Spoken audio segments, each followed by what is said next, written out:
de tu bondad infinita, Padre. Que esa gracia poderosa descienda en este día, Padre mío, sobre tus hijas y sobre tus hijos de una manera sobrenatural. Que la paz tuya les inunde, Padre. Que puedan levantar bandera y victoria, Señor, sobre toda circunstancia, Padre. Sumergirnos en tu río, en el río de tu Espíritu Santo, Señor, y ser vivificados, ser alentados, ser sanados, ser restaurados en ti, Padre. Y que al correr esos ríos de agua viva, Señor, por nuestro interior, demos a beber, Padre mío, a los que están a nuestro alrededor, Padre mío, que puedan ser saciados con palabra de vida, palabra de aliento, como lo estás haciendo con nosotros en este día, Padre. Que se abran esas puertas que han estado cerradas, Padre mío, que se derriben toda puerta de bronce, Padre, y que podamos conquistar, alcanzar, vivificar, Padre, disfrutar de todas las bendiciones que tú derramas sobre nosotros, Padre.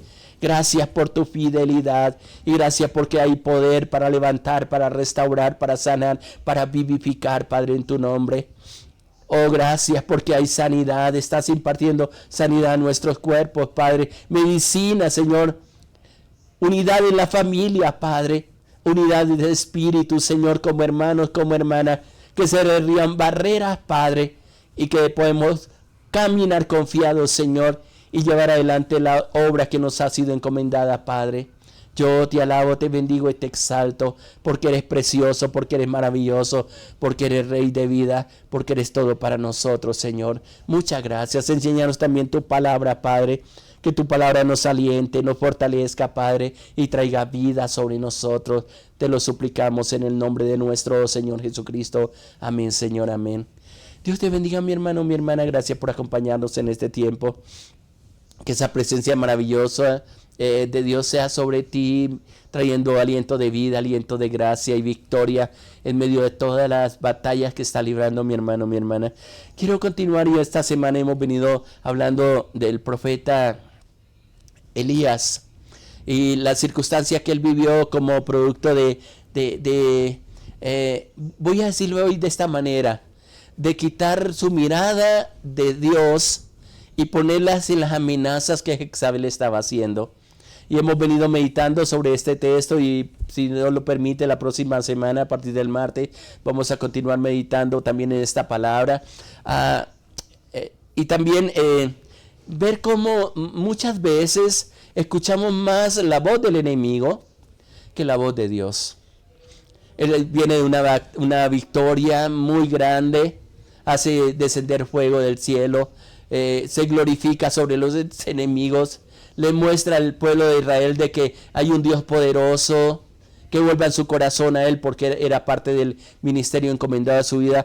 Pero viene una amenaza, una voz, ve el peligro, y es lo que me llama la atención y es lo que he resaltado en esta semana, y huye primero con su siervo y luego lo deja en cierto lugar y cae en un estado depresivo donde quiere morirse. Y yo siempre le llamo a este texto, huye a la muerte para buscar la muerte. Porque en la oración que hace a Dios, dice en versículo 10, inclusive que leamos, creo que en estos días, Primera Reyes 19:10 dice, respondiéndole una palabra que generalmente Dios nos hace a nosotros cuando nos hemos desviado del camino, cuando hemos perdido de vista la comunión con el Señor, cuando hemos quitado la vista de las cosas de arriba, como dice Colosenses 3, para ponerlos en las dificultades, en la lucha. Y viene la palabra de Dios que esta semana, y un día esta semana el Señor nos estuvo ministrando sobre esta palabra. ¿Qué haces aquí, Elías? Que viene la palabra que en muchas ocasiones Dios nos habla cuando estamos perdidos del camino, cuando nos hemos desviado de los propósitos de Dios.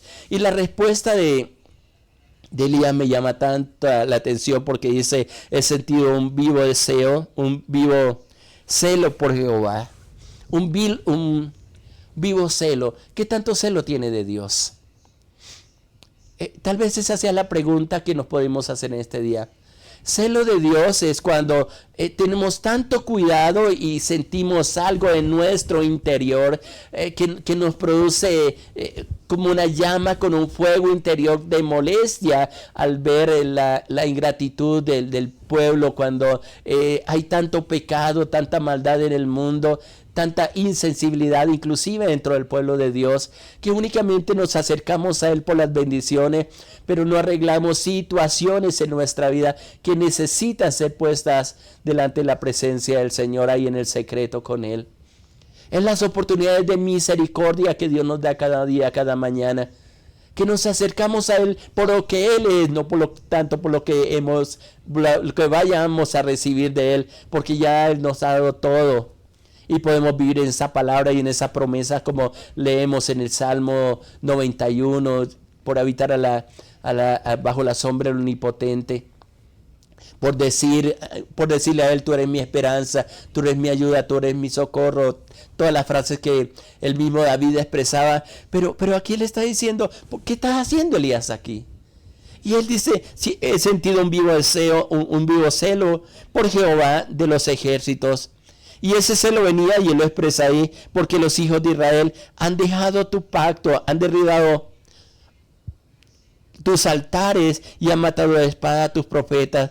Y algo que nos hace que hay que tener mucho cuidado desde el ministerio, también como hijos de Dios, como hijas de Dios, es pensar que solamente nosotros estamos orando, que solamente nosotros estamos clamando, que solamente, o a veces decimos, como está diciendo aquí el profeta, solo yo he quedado. Y aún buscan exterminarme, quieren acabar con mi vida, quitarme la vida. Y Él dice, prefiero en que entre la gente, o mejor, Jezabel que me quite la vida, mejor, Señor, quítamela tú, porque es lo que expresa seguidamente en la parte final. Basta ya, Señor, ya no puedo más. Él dice.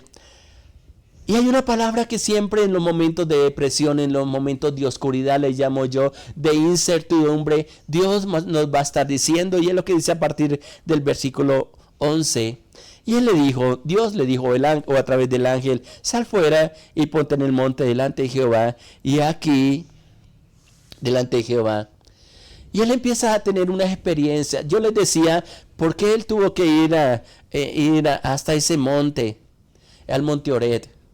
Y ese lugar está conectado con otras manifestaciones que Dios tuvo en el pasado. Parece que allí tuvo encuentro Abraham, parece que Moisés estuvo ahí teniendo un encuentro sobrenatural con Dios, y él decía, Elías siempre es conocido como un hombre de fuego, como un profeta que sentía espectacular, le llamo yo, hacía descender fuego del cielo, y él pensaba que solamente en esas manifestaciones sobrenaturales de temblor, de tantas cosas, era que donde iba a escuchar al Señor. Pero es interesante que si leemos con cuidado el texto, antes de que él salga según las instrucciones de Dios, él comienza a tratar de percibir dónde está la presencia de Dios.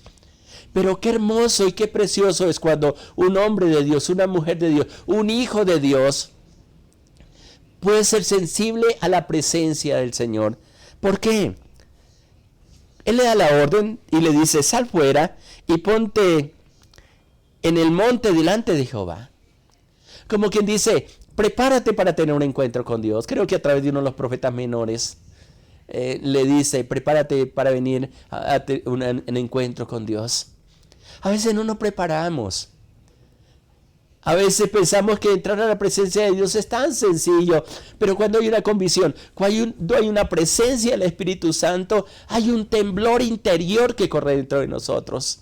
Creo que esto es lo que está sintiendo Elías, aunque no está escrito aquí en el pasaje. ¿Por qué?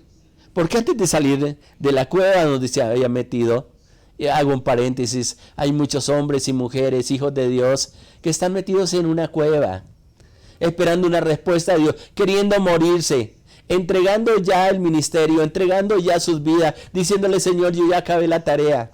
Y Dios dice, espera, antes le había dicho, largo camino te resta, dice en la parte final del versículo 7. Él pensó que ya quería morirse, ya había acabado todo. Le dicen, no, espera un momentico, yo necesito tener un encuentro contigo, necesito que entremos a cuentas en otra palabra. Antes de salir de la cueva, vuelvo al versículo 11, dice, y aquí Jehová que pasaba, y un gran terremoto, un grande y poderoso viento, dice, que rompía los montes, que quebraba las peñas delante de Jehová. Antes de la presencia de él, sucedió un fuerte viento. Pero dice, pero Jehová no estaba en el viento. Luego dice, tras el viento, un terremoto, pero Jehová no estaba en el terremoto. Y tras el terremoto, un fuego. Pero Jehová no estaba en el fuego. Una pregunta antes de continuar leyendo esta parte del texto de aquí de Primera Reyes 19, hablando con del profeta Elías, es: ¿cuándo sientes más la presencia de Dios? A veces nos acostumbramos a ambientes. A veces nos acostumbramos, inclusive hay gente que anda rotando, yo le llamo los hermanos sangre, por las iglesias a ver dónde encuentra a Dios. Era uno de los conflictos que hablaba Job en el capítulo 23. Él dice, ¿quién me dijera dónde hallar a Dios? Si yo supiera dónde encontrarlo, voy a parafrasear el texto, dice, yo iría hasta su silla y expondría mi causa delante de él. Tendría cantidad de argumentos para hablarle. Pero él se queda meditando y me gusta cuando estoy leyendo la palabra hacer pausas en lo que estaba sintiendo el personaje cuando está teniendo vivencias y está necesitado de la presencia de Dios. Y Job ahí en el capítulo 23 dice, expondría mi causa delante de él y él me escucharía. Y él se queda pensando, ¿cómo me respondería a Dios? Y él dice, no, él entendería mi causa. Él razonaría conmigo. Él entendería lo que yo estoy pasando. Y creo que es muy sensato cuando nosotros empezamos a buscar, que no es ir a lugares. Aunque sí hago la salvedad de que es importante que nos reunamos como iglesia. Pero en esa búsqueda de Dios tenemos que tratar de entender las instrucciones de Dios. Él le dijo, sal fuera y ponte delante en el monte, y ponte en el monte delante de Dios. Pero acontece, tal vez de las cosas que habían ocurrido ahí en ese monte, un fuerte viento, había también un terremoto, pero dice que en ninguno de esos momentos, un fuego que cayó, en ninguno de ellos estaba Dios, estaba Jehová. Pero luego dice, y tras el fuego, un silbo apacible y suave y delicado. El alma de Elías estaba atormentada, estaba en depresión. He tenido la experiencia en el ministerio de encontrarme con hombres y mujeres de Dios, siervos de Dios, que están al servicio de Él, donde han pasado por eventos difíciles, de pérdida de seres queridos, de seres amados, de frustraciones, de traiciones, y han casi pedido fuego del cielo. Pero cuando se logra quietar el alma, que es lo que Dios se propuso hacer con Elías, puede entender y escuchar perfectamente la voz de Dios y ser sensibles a la presencia de Dios, que es lo que más necesitamos. Esa sensibilidad espiritual. Entender que Dios está ahí. Y Él se manifiesta, Elías, ya no ni en un terremoto, ni en un fuerte viento, que ya no en esa columna o ese fuego que descendía, sino en la quietud. En la quietud. Y ahí es donde le quiere hablar, es decir, en una forma diferente a lo que Dios lo había hecho con Elías anteriormente. ¿Será eso lo que Dios quiere hacer contigo, mi hermano, mi hermana, en estos días? Aquieta tu alma. Dile, me gusta como dice el Salmo 103. Bendice alma mía Jehová y no te olvides. Y no te olvides de ninguno de sus beneficios. Y le hace la lista al alma. ¿Qué tal si un día de estos hace locuras espirituales? Yo le llamo locuras. Porque yo creo que si alguien nos escucha nuestras oraciones, dirán, uy, este sí definitivamente se chifló. ¿Por qué? Porque aprendemos a hablarnos a nosotros mismos, más que hablarnos a ministrarlo, a decirle al alma, te aquietas, O como dice el Salmo 42, creo que es el versículo 5, ¿por qué te abates, oh alma mía? ¿Por qué te turbas dentro de mí? Espera en Dios, porque aún he de alabarle, salvación mía y Dios mío. En otra versión dice, ese Salmo 42 dice, ¿por qué te angustias, alma mía? Es una administración especial que solamente se puede hacer cuando hay un anhelo por la casa de Dios, por la presencia de Dios. Y ahí el mismo Salmo 42 dice, como el ciervo brama por las corrientes de las aguas, así clama por ti, oh Dios, el alma mía. ¿Sabe qué tenía, cuál es el deseo de Elías? El de entender y el conocer la presencia de Dios. Tal vez no escuchó bien cuando Dios le dijo, levántate porque largo camino te resta. Y es lo que corres al monte de Oreb. Tal vez no era el sitio donde Dios quería que fuera, cuando algunos pueden decir sí, porque a Dios le va a hablar. Lo cierto es que después de que pasan esas cosas sobrenaturales, viene un silbo apacible y delicado. Dice, cuando lo oyó Elías, ese silbo apacible y delicado, cubrió su rostro con su manto y salió y puso su rostro, salió a la puerta de la cueva y aquí que vino a él una voz diciendo, y vuelve y le repite, ¿qué haces aquí, Elías? ¿No te parece curioso que en 2 ocasiones en este pasaje del capítulo 19 él le hace la misma pregunta? Cuando está debajo de un enebro queriendo morirse, le dice, ¿qué haces? Y aquí vuelve y le repite la misma palabra, ¿qué hace aquí Elías? Tal vez tenemos que muchas veces recapacitar sobre el llamado de Dios.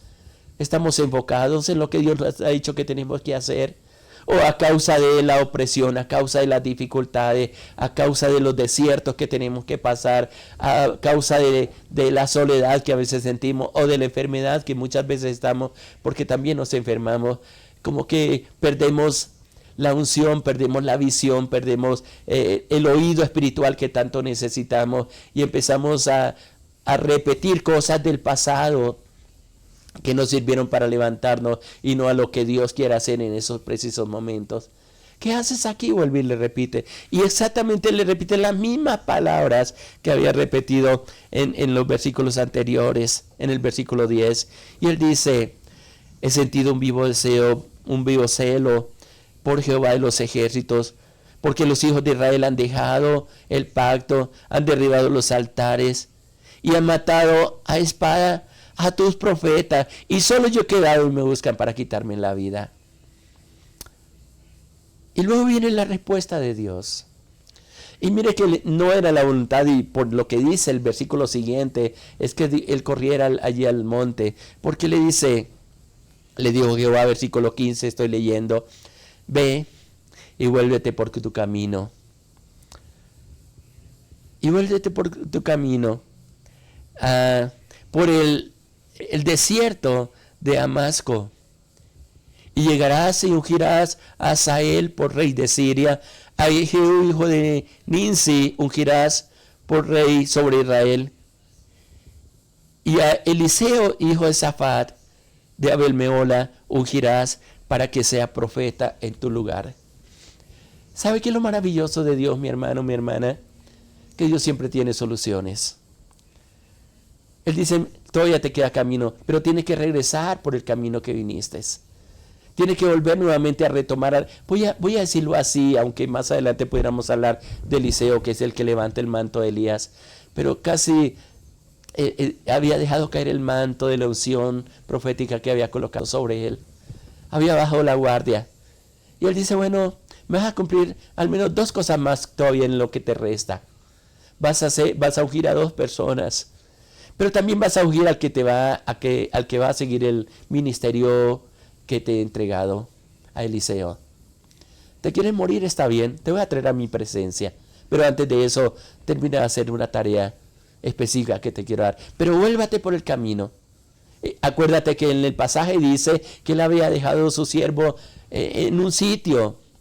Ahí estaba solo y él tenía que volver a retomar todas las cosas. Estoy pensando, y tal vez la palabra que Dios nos quiere decir en este día, mi hermano, qué cosas hemos dejado de lado, qué cosas no hemos retomado, ¿Qué cosas vamos a tener que volver a escuchar esa voz de Dios? Regresarnos en algún punto del camino donde nos desviamos de los propósitos de Dios. No sé si a causa de los problemas o no sé si también, como nos compartía un hermano hace poco en una de las escuelas dominicales, nos desenfocamos porque recibimos tanta bendición de Dios que nos olvidamos de lo principal, de honrarle a Él con lo que nos da, con los dones, con los talentos, con los recursos económicos, porque todo nos lo ha provisto Él. Nada nos falta. Pablo dice, estamos completos en Él. ¿Será que la terrible lucha que estamos viviendo nos hace apartar de Dios en lugar de acercarnos? O también puede ser, ¿será que por la multitud de bendiciones que hemos recibido del Señor, también nos hemos apartado de Él? Nuestro corazón es engañoso, dice Jeremías, y perverso, dice Jeremías. ¿Quién lo entenderá? Y él mismo repite, o Dios le dice, o dice a través de este gran profeta, que Él es el que conoce el corazón de cada uno de nosotros. Qué bueno ir al Señor en este día y decirle, Señor, si me he enviado a tus caminos, por favor, vuélveme a ese camino. Enséñame tus estatutos, muéstrame, Señor.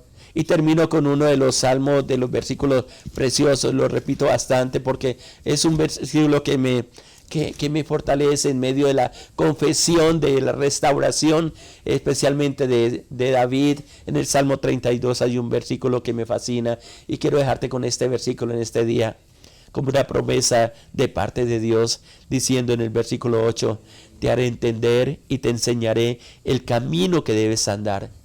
Sobre ti, hijo, sobre ti, siervo, sobre ti, hija,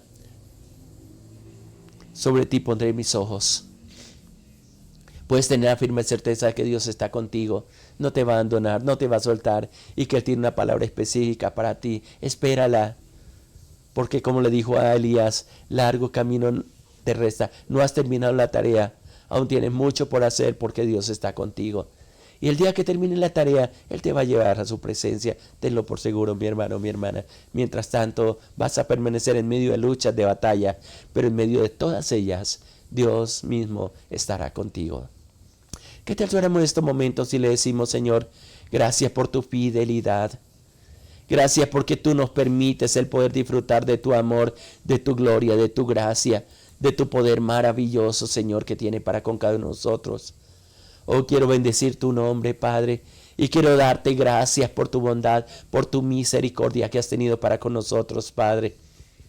Quiero bendecir tu nombre y en tu nombre colocar a tus hijas y a tus hijos, Señor. Tú conoces las batallas que están librando, Padre, pero tú eres más poderoso, Señor, que nos habla, Señor. Puede ser así como Elías, Padre, en ese silbo apacible y suave, Señor, y delicado. Pero necesitamos, Padre mío, ese direccionamiento tuyo en nuestra vida. Aquieta nuestra alma y aquietamos nuestra alma, Padre. Y le decimos a nuestra alma, aquíétate en el nombre de Jesús. Espere en Él porque aún hemos de alabarle. Hemos de seguir adelante cumpliendo su propósito, Señor. Multiplica las fuerzas de tus siervos y tus siervas, Padre. Quita el cansancio, renueva sus fuerzas. Una unción fresca de tu Espíritu Santo descienda de una manera sobrenatural, Padre, trayendo vida, trayendo aliento, trayendo gracia, trayendo bendición sobre tu pueblo, Padre, porque en ti esperamos, en tu gracia, en tu amor y en tu misericordia, Padre.